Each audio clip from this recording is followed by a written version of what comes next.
A domestic violence survivor is struggling to gain freedom from her abuser through the court system.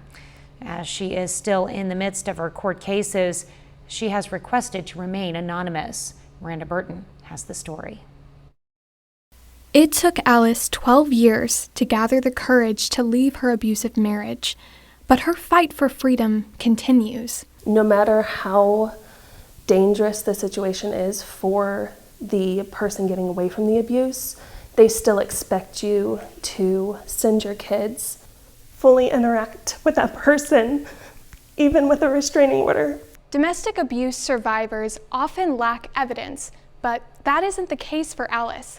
Even so, she has been involved in multiple court cases for over 2 years with no end in sight. Text messages from the children while they are in the midst of the situation asking for help.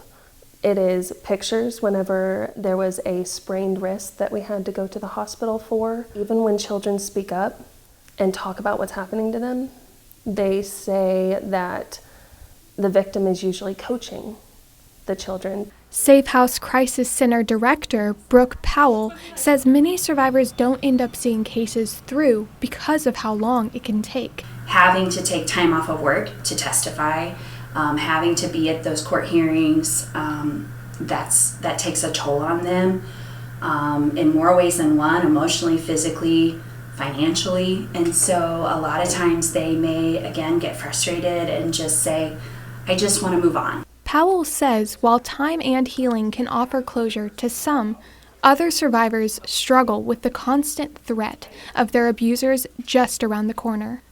In those cases, the folks at the center find ways to help.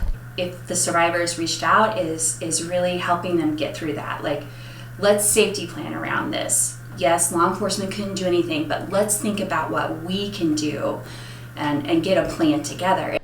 Plans can be anything from relocation to providing Ring doorbells for more security. Miranda Burton, KOAM News.